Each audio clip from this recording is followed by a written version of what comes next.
Hola, muy buenas tardes. Es un gusto para mí, Silvia Álvarez, de estar con ustedes en este día, en esta segunda tutoría. Sé que por horario quizás no pudieron conectarse, pero bueno, les queda aquí la grabación y les saludo con todo el corazón y con todo el entusiasmo, esperando que esta asignatura esté llevándolos a otro nivel de conocimiento, de aprendizaje en las neurociencias aplicadas al aprendizaje del francés en las personas adolescentes o en la etapa de la adolescencia. Hoy vamos a tener en esta segunda tutoría, ¿verdad? De la asignatura Neuroeducación para el aprendizaje del francés en la adolescencia, código 5609, una, una explicación muy amplia, primeramente, de las actividades de las unidades 3 y 4. Me alegra mucho indicarles que han salido muy bien en sus actividades académicas. Sé que están poniendo muchísimo de su esfuerzo para poder leer todo el material y quizá para algunos de ustedes, como hablábamos en la primera tutoría, sea una asignatura diferente, sea un temario completamente diferente y aunque no seamos estudiantes de psicología, no seamos estudiantes de neurología, es un área de la ciencia que está haciendo, perdón, está siendo muy aplicada en el aprendizaje, en la educación y está ayudando y brindando herramientas muy valiosas para mejorar las condiciones del aprendizaje y también comprender algunas afectaciones en el aprendizaje que tenemos como futuros docentes o docentes que saber. Entonces, voy a continuar para aprovechar el tiempo y bueno, y antes de continuar, quiero decirles que cualquier duda, no, ¿verdad? No duden, valga la redundancia, cualquier consulta que deseen de la materia, pueden hacer sus consultas con tiempo en el foro de dudas. Y bueno, vamos a continuar. Estamos en la unidad 3 ya.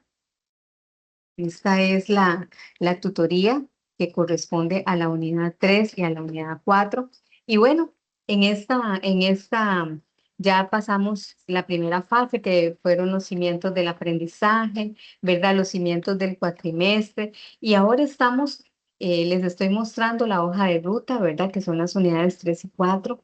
Y vamos a poder conocer qué es lo que nos espera en esta unidad 3. Si usted no ha todavía visto el entorno de la unidad, déjeme decirle que se abrió el 7 de julio, perdón, y cerramos el 20 de julio con la entrega de la actividad Padlet. Cada una de las actividades o las tareas académicas, ¿verdad? Actividades académicas o tareas de esta asignatura se entregan de forma individual, se realizan en forma individual y en esta tercera unidad vamos a hacer un Padlet. Quizá para usted, como, ¿verdad? Me consultaba una persona en el correo, nunca había hecho un periódico, nunca había hecho alguna de las actividades. Y eso es una de las cosas y de los objetivos de poner estas actividades que ustedes puedan aprender, utilizar la tecnología, utilizar las herramientas digitales que están a nuestra disposición para poder desarrollar la enseñanza del conocimiento de una forma más dinámica, utilizando la tecnología a nuestro favor, ¿verdad? Muchas veces en las aulas no solamente se habla y habla el profesor, sino que se construye y se pueden utilizar estas herramientas para poder integrar a las personas estudiantes en este aprendizaje. Entonces, en esta tercera unidad es un Padlet lo que tenemos que entregar y los temas claves son la lúdica, la creatividad, las metodologías activas y la TIC en la adolescencia. Entonces, luego de que entregamos el Padlet, ¿verdad? Venimos ya el 21 de julio se abre la unidad 4, que es la última. En esta unidad 3 solamente se entrega el Padlet y ustedes pueden ver que hay aproximadamente 2 semanas para poderlo entregar. Pero ya después en la última unidad, que es la unidad 4, tenemos que entregar 2 actividades académicas igual que las anteriores. Una es el podcast, que también es una actividad individual. Y luego de que entregamos el podcast, viene también del 4 de agosto al 10 de agosto, en la unidad 4, un foro académico con el tema Reacciones del cerebro ante problemas del aprendizaje en tercer y cuarto ciclo. Así que es una asignatura muy trabajada, muy de leer, como les decía yo en el foro de avisos. También, como les indicaba, en el foro de consultas, ante algunas consultas sobre las lecturas. Entonces, es importante que nosotros, ustedes, cada uno de ustedes pueda saber que en el entorno de la unidad 3 y 4 hay una agenda, ¿verdad? Que es como un mapa de ruta y hay una guía que para mí la guía es como ese mapa que te dice qué es lo que tienes que leer, qué es lo que tienes que presentar y ahí en cada una de las guías está el instrumento de evaluación del aprendizaje o como lo conocemos, una rúbrica. Entonces ahí vamos a conocer qué es lo que se va a calificar en cada una de las actividades académicas. Entonces es importante que puedan leer toda la guía para poder saber qué es lo que vamos a estar calificando, qué es lo que se está valorando, ¿verdad? Bueno, aquí en este panel también les puse la evaluación de aprendizajes, ¿verdad? Y el Padlet vale 2 puntos, el podcast también, y el foro académico 1.5.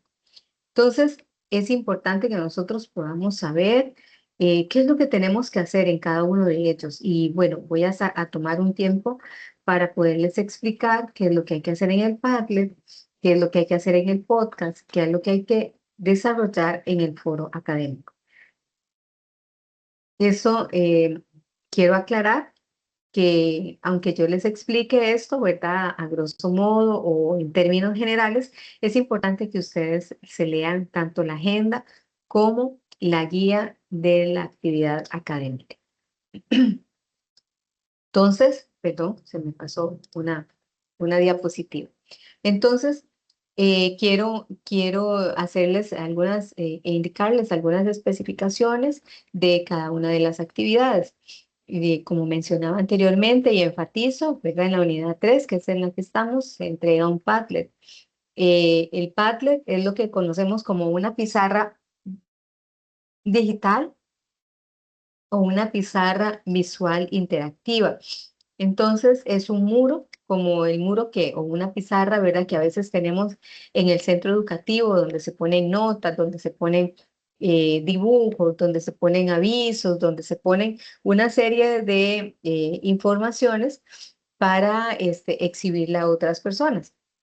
En este caso, es un muro visual interactivo, el Padlet, ¿verdad? O una pizarra interactiva donde vamos a poner algunas de las especificaciones que están muy claramente indicadas en la guía de la actividad. Entonces, el objetivo del Padlet, cada una de las actividades tiene un objetivo. El objetivo en este caso es aplicar metodologías activas y lúdicas para personas adolescentes. Entonces, incluso ustedes lo están aprendiendo a aplicar. Tal vez algunos ya lo han pues, utilizado, desarrollado, realizado en otras asignaturas, o es para ustedes, algunos de ustedes tal vez sea nuevo. Pero el objetivo es que puedan aprenderlo. ¿Para qué? Para que ustedes puedan aplicarlo en la enseñanza del francés en personas adolescentes. Entonces, hay un ejemplo ahí de un Padlet, ¿verdad? Que es todo el sistema solar y es algunas de los planetas. Cada uno de los planetas tiene sus indicaciones. Voy a pasárselos acá. Aquí hay 3 imágenes de Padlet, ¿verdad? en la primera, que están los planetas, la luna, y entonces es el tema en este caso, ¿verdad? De esta imagen es la exploración de nuestro sistema solar. Y también pueden ver arriba, hay otro temario. Y en la tercera imagen, donde está la oruga en su proceso de convertirse en mariposa, también es un ejemplo, ¿verdad? Toda la transformación de la mariposa. Entonces, y en la parte de arriba es una historia sobre una joven. Entonces, al Padlet usted le puede poner audio, le puede poner imágenes, le puede poner texto. Cada uno de los recuadros, usted pone la información, pone imágenes, usted puede escribir, puede ponerlos de diferente color, puede poner un fondo, ¿verdad? Como por ejemplo, el del sistema solar es un fondo alusivo al tema. Pero también, si es de la naturaleza, pone un fondo que tenga que ver con el tema solicitado.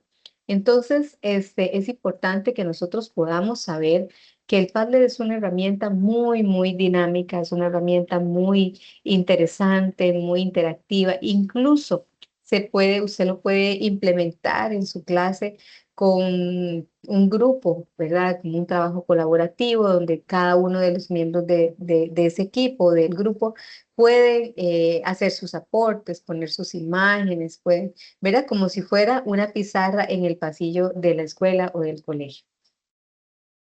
Entonces, el Padlet sí necesitan en la guía está, ¿verdad? Un enlace, un video de YouTube, está ahí para que ustedes puedan saber cómo se hace.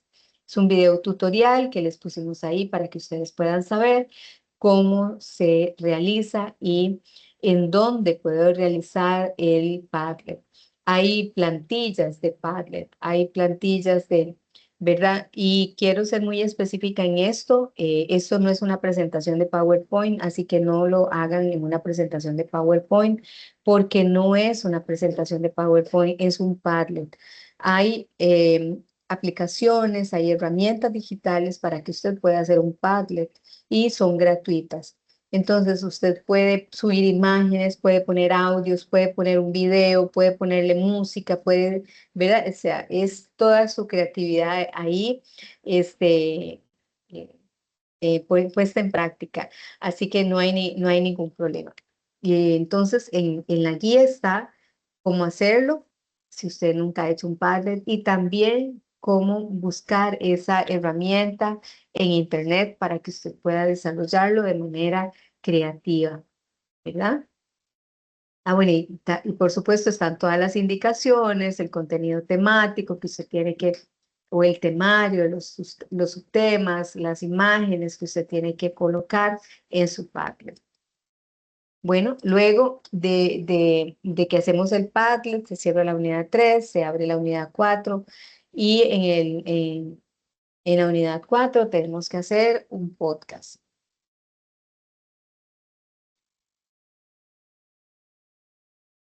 Y en este podcast es importante que usted pueda saber que, bueno, el podcast es un audio, es como, usted puede hacer una revista, puede desarrollar, ¿verdad? No en este caso sí hay una guía donde usted debe cumplirla, pero a lo que me refiero es que la herramienta o el instrumento Padlet es muy versátil. Usted puede desarrollar un tema, ¿verdad? Los podcasts por lo general ahora son con video y vemos a alguna persona con un micrófono y habla frente a la cámara de algún tema en específico. También es un podcast con video.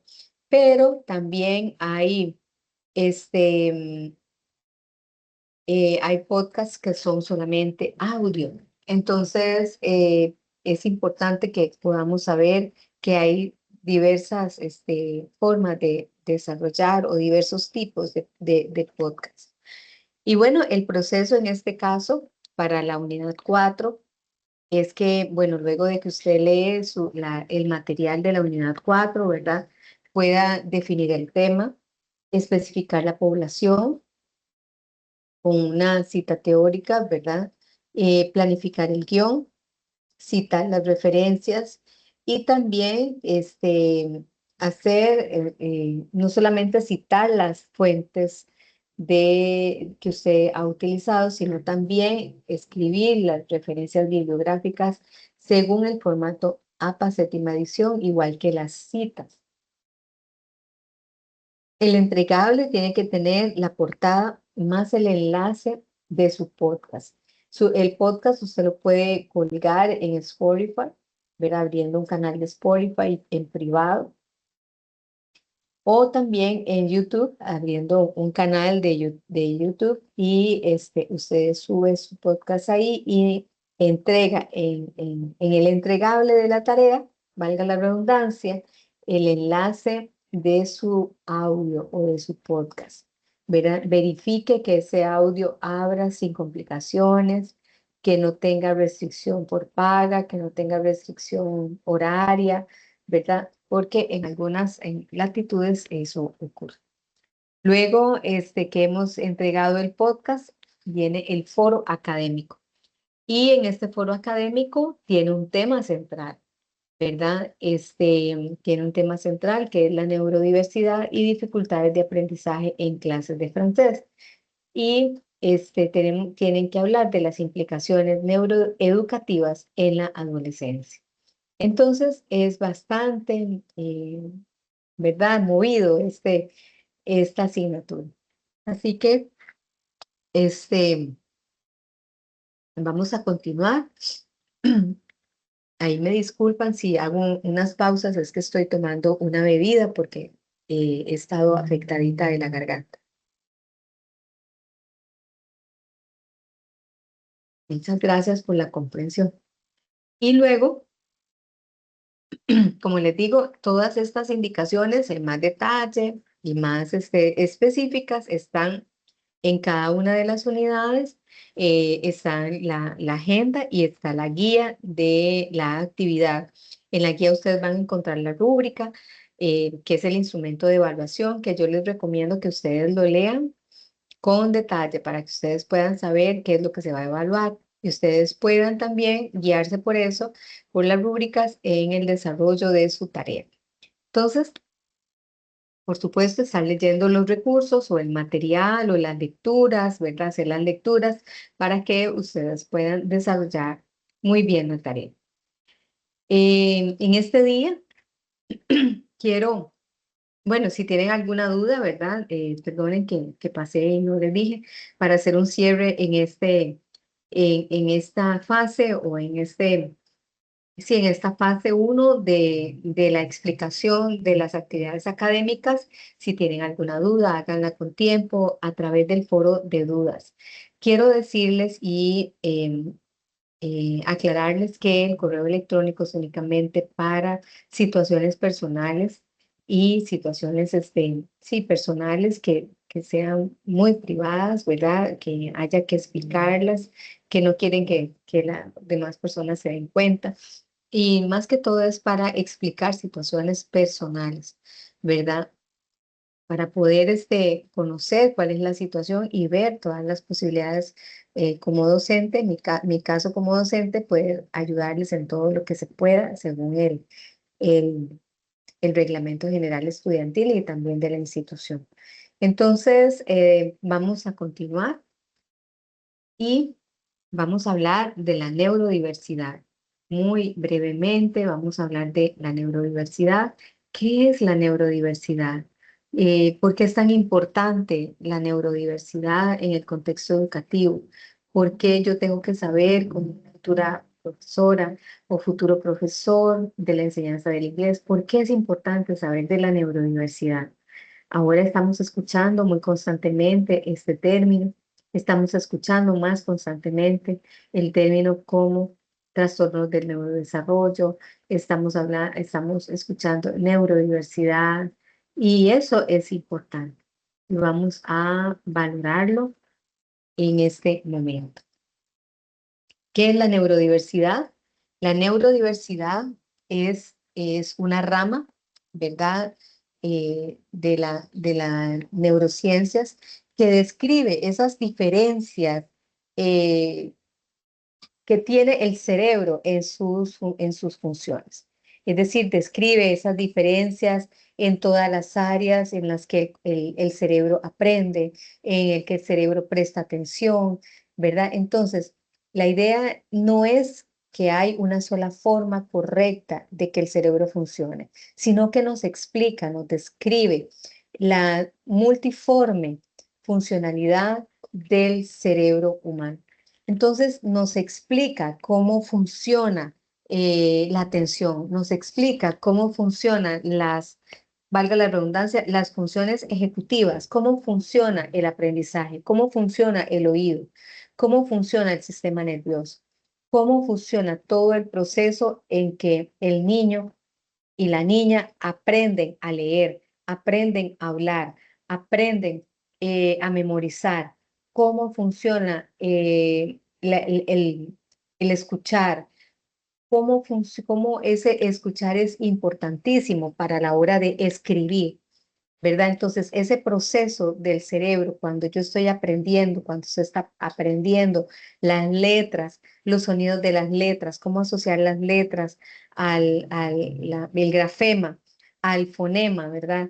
Esa vinculación, esa unidad, que la tiene un sonido, que la X tiene un sonido que es, X, ¿verdad? Entonces, ¿cómo se asocia esa letra al sonido? ¿Cómo funciona eso? ¿Por qué eso es tan importante? Porque eso ¿por qué es importante?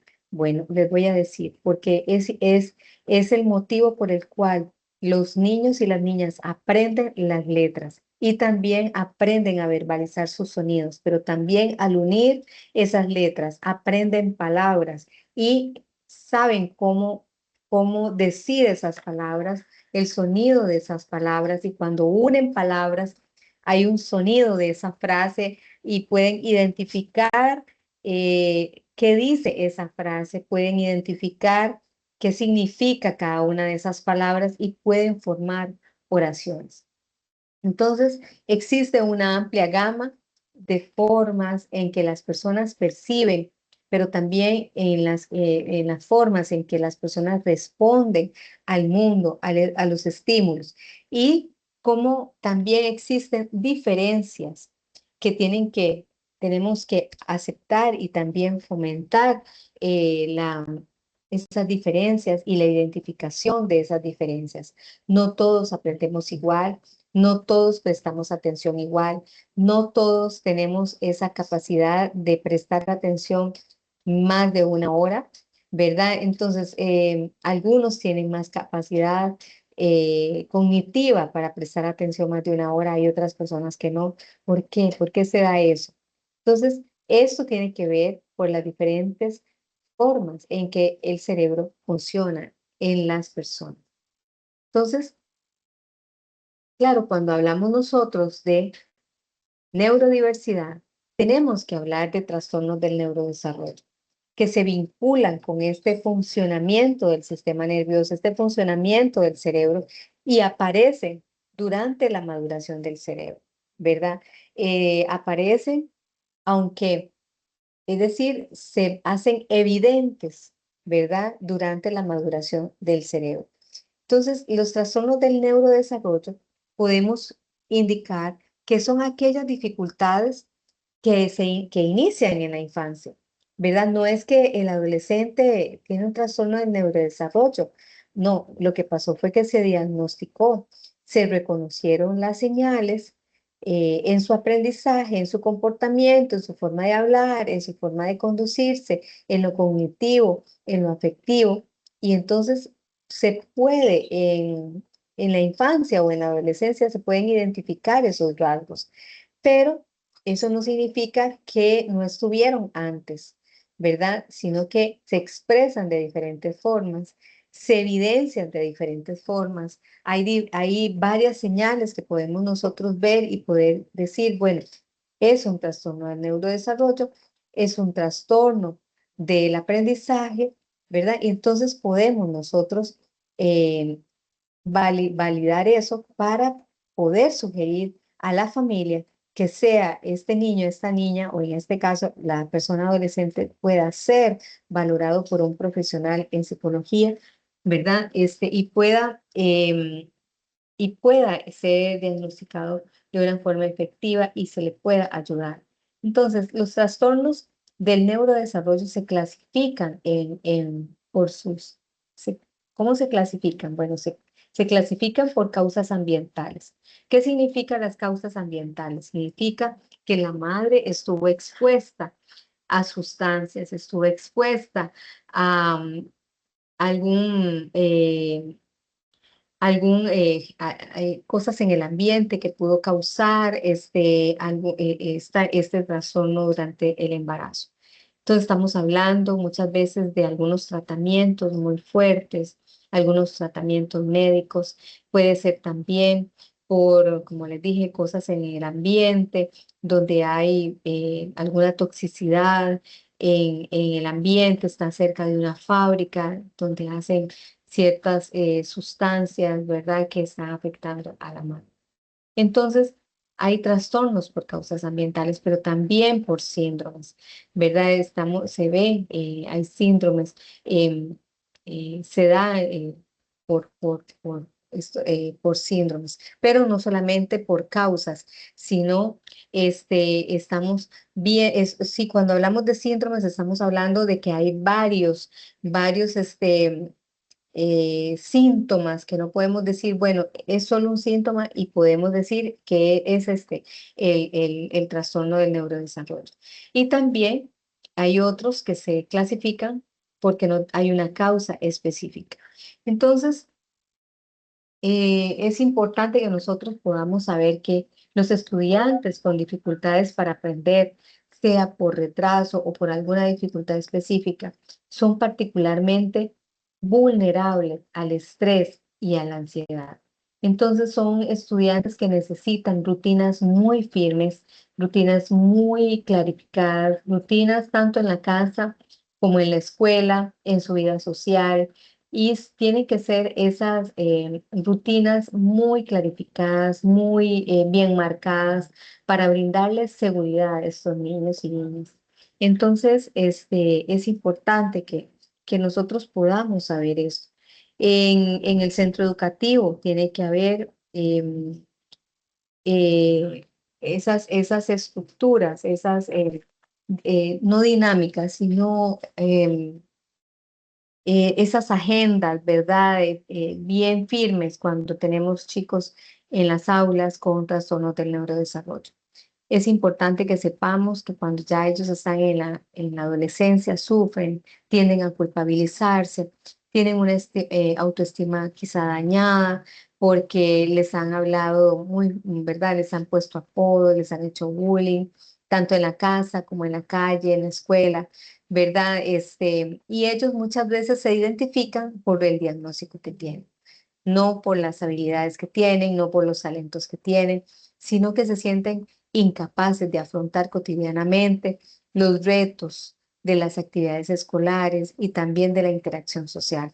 Por eso es que muchas veces ellos dicen, no, a mí me cuesta mucho relacionarme con otras personas y muchas veces no es que les cuesta mucho, es que los han hecho a un lado por la forma en que se comportan, por la forma en que hablan. Algunos de ellos son muy desafiantes, algunos de ellos leen muchísimo, algunos de ellos saben muchos temas o temas específicos que los niños de su edad no conocen. Entonces, cuando empiezan a hablar de los tiburones, de los planetas, de los dinosaurios, de las células, de bioquímica, etcétera, entonces viene todo aquel rechazo a nivel social y les cuesta mucho esa interacción social, pero es porque algunas veces pueden estarlos excluyendo de los grupos en los centros educativos. Entonces, es importante que, ¿verdad?, ellos puedan sentirse capaces de afrontar cotidianamente los retos de las actividades escolares, pero también la interacción social. No se vale solamente sacar buenas notas, ¿verdad? Que todos sabemos que muchas veces eso no es un símbolo de aprendizaje, pero sí también es importante la interacción social. Algunos de ellos se sienten muy solos, algunos de ellos los han rechazado, no los involucran en actividades deportivas, no los involucran en actividades recreativas, no los involucran tampoco en las actividades académicas, ¿verdad? Entonces, ante un problema de aprendizaje, lo más importante es la actitud de aceptación por parte del profesor. Cuando el profesor tiene o la profesora tiene una actitud de aceptación a esta población, a estos niños y niñas con trastornos del neurodesarrollo, trastornos de aprendizaje, entonces se baja la ansiedad y también se autorregula el adolescente. Entonces se siente más seguro. Pero cuando no hay una actitud de aceptación, sino más bien de rechazo por parte de la persona docente, entonces eso se ve reflejado también en la conducta de niño o niña con, con dificultades del aprendizaje. ¿Ok? Uno de estos trastornos del aprendizaje o trastornos también, inclusive del desarrollo, es la dislexia del desarrollo o la dislexia evolutiva.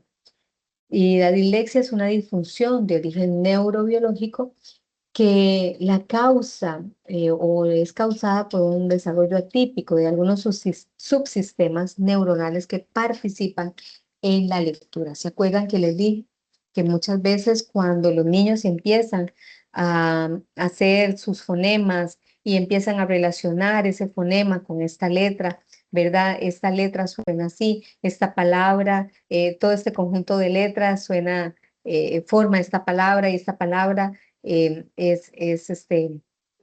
suena así o se escribe así. ¿Por qué? Porque está muy vinculado la lectura con la escritura. Entonces, cuando hay anomalías estructurales y funcionales en el cerebro, claro, trae como consecuencia mutaciones genéticas. Entonces empieza a aparecer una serie de dificultades, entre ellas la dislexia. Y la dislexia es una dificultad significativa, no es que está inventando hacer el 3 al revés o la Q como un 9, este, o algo, está al revés, ¿verdad? Sino que es una dificultad significativa, persistente, porque el rendimiento lector es marcadamente inferior al esperado para la edad que tiene este adolescente, para la edad que tiene este niño o niña. Entonces, ¿qué es lo que ocurre? Que, que es resistente a toda intervención. Esta dificultad permanece a lo largo de la vida con diferentes características. La dislexia no se cura porque no es una enfermedad. La dislexia evoluciona. Por eso es importante que ante la primer señal de cualquiera de estos trastornos del neurodesarrollo o trastornos de aprendizaje, se pueda acudir al profesional en salud mental, o especialista, ¿verdad? En un psicólogo, una psicóloga especialista en neuroeducación o en neurociencia o en neuropsicología, ¿verdad? Del aprendizaje.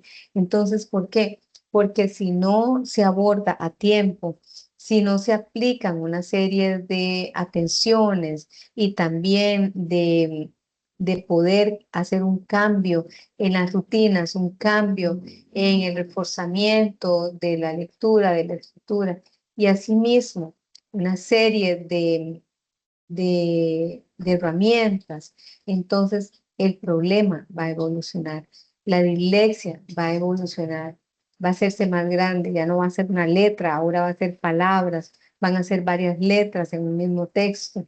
Entonces, van a ser letras y números, ¿verdad? Entonces, también esto es importante que ustedes puedan comprender. Ahora, estas dificultades de la escritura se llama también la disgrafía, es un retraso. La dislexia tiene que ver sí, con las letras, pero también hay una disgrafía donde empieza a cambiar una serie de palabras, ¿verdad? Es un retraso en el desarrollo del aprendizaje de la escritura, en la recuperación de la forma de las letras. Entonces, y de las palabras. Ya que estamos hablando, la bibliografía de las palabras conlleva una dificultad para expresarse de forma escrita. No es solamente escribir en cursiva y también en letra molde, decía mi maestra, sino también que empieza a confundir las palabras y no se expresa de forma escrita de forma correcta, sino que se ve afectada la escritura, pero también la comprensión del lenguaje escrito. No logra comprender el mensaje escrito y así como lo piensa, así lo escribe. Otras de las dificultades de la escritura es la disortografía, que es la dificultad que presentan las personas alumnas para aprender normas ortográficas y de lengua, lo cual conlleva a cometer errores frecuentes en la escritura de la palabra. Entonces, aquí estamos viendo que no, en el texto, ¿verdad? Que hay palabras que no están bien escritas. Y no estamos hablando solamente una letra que faltó, una letra intercalada, una letra, sino que también estamos hablando de palabras, ¿verdad? Y estamos hablando también de el caso del cambio, ¿verdad? Por ejemplo, ahí podemos ver había, ¿verdad? Sin H, sin tilde, hecho, le falta la H también, cielo con S. Entonces empieza a separar las sílabas en lugar de unirlos, como la palabra contraste, ¿verdad? Lo pone separado, contraste. La palabra nubes, ¿verdad? Que la escribió con V. Este, en lugar de escribir hoy con H-O-Y, escribe como inició, ¿verdad? Una O, una H, una Y. Entonces hay una confusión de letras. ¿Por qué? Porque como habla, así también escribe. Entonces, horizonte, por ejemplo, sin H y sin la Z. Entonces, empieza a confundir las letras, aunque le suena igual, tiene horrores, diría mi maestra también, horrores en la escritura o errores en la escritura de las palabras. Entonces, o separa las palabras. Entonces, es importante que nosotros veamos que estas dificultades de la escritura no es solamente la dislexia, sino también la disortografía. Y bueno, y también estamos hablando de la discalculia, que, bueno, la dislexia tiene que ver con la confusión de letras, ¿verdad? Puede confundir la letra B por la V o la letra B con la Q, la letra B con el número 9, ¿verdad? Entonces, pero la discalculia afecta la habilidad para adquirir destrezas aritméticas. Aquí no solamente estamos hablando de que confunde los números y no los escribe correctamente, sino que también le cuesta muchísimo lo que es la suma, lo que es la resta, lo que es la multiplicación, lo que es la división. Entonces, cuando hay que restar, no lleva. Cuando hay que sumar, tampoco lleva, ¿verdad? Cuando son números donde hay que llevar la siguiente columna, ¿verdad? Para sumar todo, no lo lleva. Entonces, esa habilidad para adquirir destrezas aritméticas o matemáticas está afectada. Y como consecuencia de ciertos déficits neuropsicológicos, sin que sea explicable por otros factores pedagógicos, psicológicos, estimulación insuficiente, ¿verdad? Que tal vez alguien puede decir, bueno, es que le faltó estimulación, o no fue al kinder, o ausencias escolares prolongadas. Entonces, no, es importante que nosotros podamos saber que muchas veces, como en la imagen, ¿verdad? En lugar de sumar, resta, este, y no lleva, ¿verdad? Cuando tiene que restar o sumar. Cambia también la posición de los números, los hace al revés, los escribe al revés, de derecha a izquierda, en lugar de izquierda a derecha. Entonces, o al revés, ¿verdad? Empieza a escribir al revés y escribe al revés los números. Entonces, es importante que nosotros podamos saber y ustedes van a poder profundizar un poco más en las lecturas, el porqué de estos trastornos del aprendizaje y trastornos del desarrollo. Luego tenemos otro trastorno que es muy común, ¿verdad? Porque ya lo conocemos un poco más, ya podemos, inclusive alguno de ustedes podrá identificar sin ser el neurólogo, neuropsicólogo ni psicólogo, psicóloga, pueden ver todas las señales de alerta de cada uno de estos trastornos.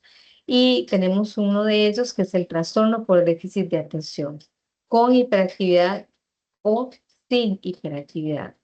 Entonces, tal vez muchas veces o algunas veces creemos que como el niño no es hiperactivo, entonces no tiene déficit de atención. O como no se mueve, ¿verdad? Entonces no, él no tiene déficit de atención, lo que tiene es dificultad para la escritura. Entonces es importante que nosotros podamos saber el trastorno por déficit atencional con o sin hiperactividad es un problema del neurodesarrollo y es frecuente. Ahora, ¿qué significa esto? Y se manifiesta, déjenme decirle antes de darle la explicación, se manifiesta durante la infancia y tiene un curso a lo largo de la vida con diferentes expresiones. Asimismo, entonces, como les digo, hay trastorno por déficit de atención con hiperactividad. Hay trastorno por déficit de atención sin hiperactividad. Y hay trastorno por déficit de atención mixto, ¿verdad? Entonces, quiero que sepan que son tres clasificaciones y que no todos son hiperactivos, ¿verdad? Hay otros que no lo son, pero igual tienen problemas de atención.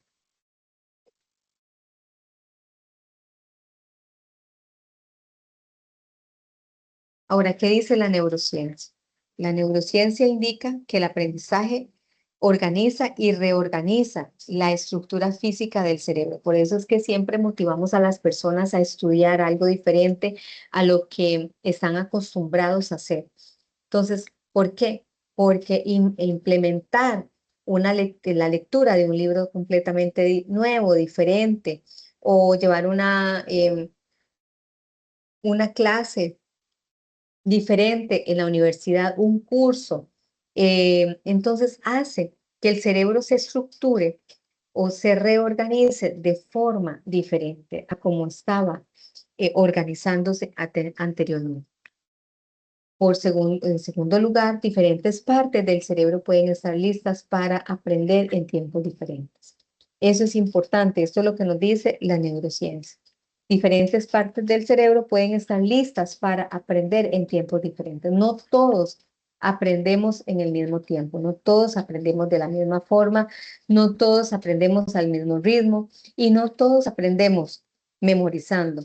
Hay otros que aprenden haciendo. Y hay otros que primero leen la asignatura porque necesitan saber de qué se trata y cuando usted lo ve, en la tarde están aplicando eso.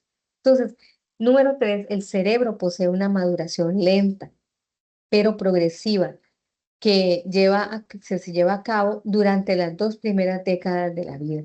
Por eso es que es importante el juego. em, Enfatizar esto cuando el niño es pequeño, la niña es pequeña, o están en primera infancia, segunda infancia, ¿verdad? Puedan tener vínculos estrechos con sus padres, con sus familias. Entonces, es importante que nosotros sepamos que en estas 2 primeras décadas de vida, el cerebro necesita desarrollar muchas funciones ejecutivas o desarrollar las funciones ejecutivas que van a perdurar durante toda la vida.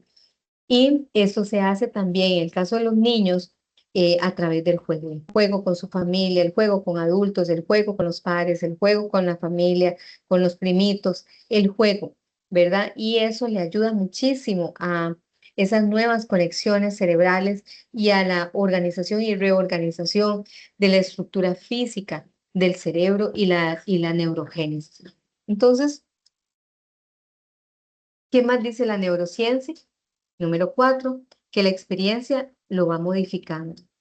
Y gracias a una característica del cerebro llamada plasticidad neuronal o plasticidad cerebral, que lo vimos en la primera tutoría, pero es lo que les estoy diciendo, cuando los niños están aprendiendo, cuando usted está aprendiendo cosas diferentes, cuando usted está acostumbrada a hacer siempre lo mismo, una misma rutina, entonces ahí no hay una neuroplasticidad, no hay una renovación de las células neuronales o las células del cerebro, sino que el cerebro dice, bueno, aquí vamos bien y entra en la zona de confort también, por eso es que la persona entra en la zona de confort. Pero cuando usted toma un libro y empieza a leerlo, cuando usted empieza y dice, voy a llevar este curso de francés, cuando usted dice, voy a llevar este curso de cocina o esta clase de cocina, entonces esa característica llamada neuroplasticidad o plasticidad cerebral empieza a modificarse, a reestructurar las funciones cerebrales también. Número 5, sabemos que el movimiento es básico para la plasticidad del cerebro, la neurogénesis y la regulación emocional. Por eso es importante instar, ¿verdad? O provocar, motivar a la persona menor de edad a que pueda estar en movimiento físico y en movimiento constante, no constante en el sentido de la hiperactividad, sino que se mantenga en movimiento, que juegue con otros niños, que juegue rompecabezas, que juegue con la familia, que se relacione con su familia, que se relacione con sus pares. Entonces, ahí hay una neurogénesis. Hay una regulación emocional también. La persona es capaz de autorregularse emocionalmente. No importa que tenga 6 años, no importa que tenga 10. Siempre y cuando hayan estos espacios para hacerlo, el cerebro lo va a hacer. Entonces, número 6, toda experiencia de aprendizaje está asociada a las redes socioemocionales. Aquí no es solamente que la persona menor de edad o la persona adolescente juegue, ¿verdad? Sino que también eh, haga, tenga pueda movilizarse, pueda hacer ejercicio físico. Y cuando hablo de ejercicio físico, no es solamente que vaya al gimnasio, sino que pueda eh, eh, hacer inclusive algunos juegos familiares que puedan tener ese vínculo familiar. ¿Por qué? Porque como lo dijimos en el punto 6, toda experiencia de aprendizaje está también asociada a redes socioemocionales. Y cuando hay redes socioemocionales firmes en la familia, entonces hay neurogénesis, hay regulación emocional, hay neuroplasticidad cerebral. Cuando este joven se sienta con su abuelo a jugar ajedrez, o también con su abuelo aprende a cocinar, cuando aprende o está desafiándose, ¿verdad? Y empieza la abuelita a decir, venga, vamos a hacer galletas o venga, para enseñarle cómo se hace el arroz. Entonces, no solamente es enseñarle, sino que hay un vínculo socioemocional. Y recordemos que el aprendizaje está asociado a las emociones. Si hay emociones como la irritabilidad, la soledad, la frustración, es muy difícil que haya concentración, que haya atención, que haya memorización, que haya plasticidad, que haya flexibilidad cognitiva, que haya autorregulación emocional. Entonces, cuando el chico o el niño, la niña, la persona adolescente, está con personas que lo hacen sentir bien, sean sus pares, sean sus amigos, sea su familia, entonces hay un mejor aprendizaje, igual en el aula. Cuando en el aula hay un clima de aula que favorece el aprendizaje, favorece la regulación emocional, entonces se crea esas redes socioemocionales que le van a ayudar muchísimo en el aprendizaje. ¿Qué más dice la neurociencia?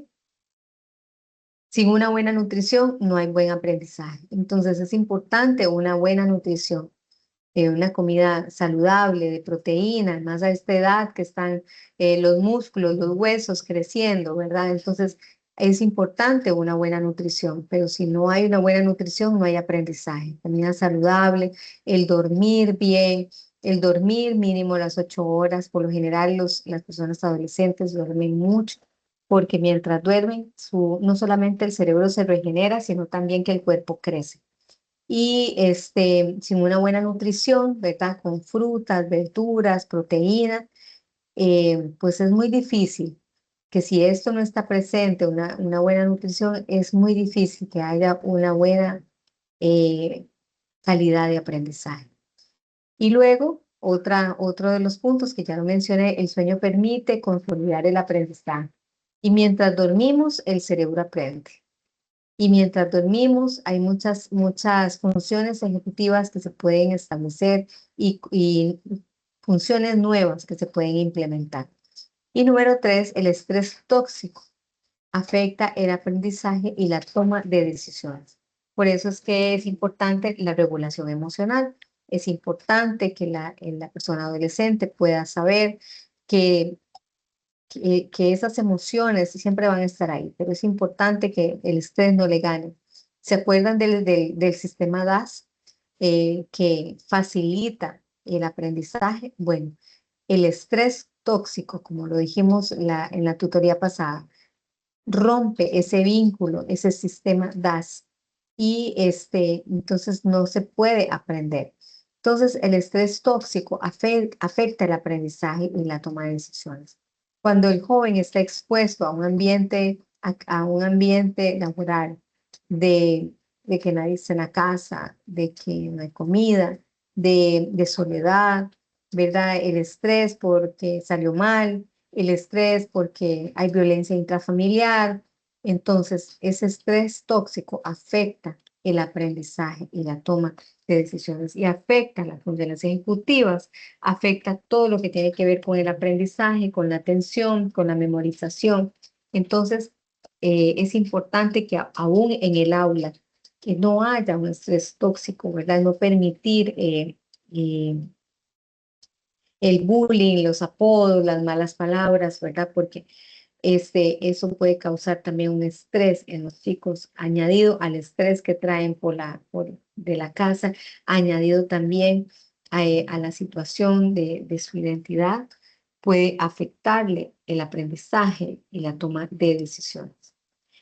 Y bueno, y ya para concluir, déjeme terminar con este párrafo que dice: los sistemas neuronales que se encargan de transmitir la información de las neuronas a otras para fijar lo que se aprende, dependen de cómo se organizan los patrones y sistemas de redes neuronales, que son modulados por los factores genéticos y las experiencias personales y educativas, ¿verdad? Entonces es importante que nosotros podamos comprender estos sistemas neuronales. Recuerden que los sistemas neuronales son también la neurogénesis, pero son las redes, ¿verdad? De neuronas, que, que no solamente son aquellas que nos ayudan en eh, a, a transmitir la información, ¿verdad? De neurona a neurona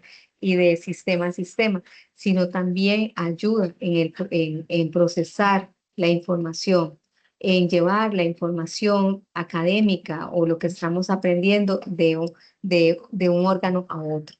Y, por ejemplo, de las funciones ejecutivas, la atención a la audición para poder memorizar, ¿verdad? Entonces, las funciones ejecutivas, que estamos prestando atención a lo que el profesor está diciendo, a lo que estoy aprendiendo, a lo que estoy leyendo y cómo se procesa a través del oído, cómo lo estoy pronunciando.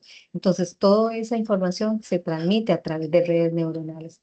Entonces, estos sistemas neuronales o redes neuronales también se encargan de transmitir la información de neuronas a neuronas o de redes neuronales a redes neuronales y también de fijar lo que estamos aprendiendo, ¿verdad? Y depende de cómo se organizan esos patrones y sistemas neuronales que son modulados por factores genéticos, sí, pero también por experiencias personales y experiencias educativas. Bueno, Hemos llegado al final de esta tutoría. Para mí ha sido un gusto estar con ustedes en este día.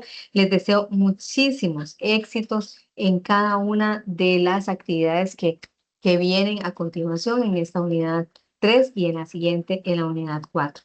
Así que, bueno, nos vemos en el entorno y estoy para servirles en el foro de dudas.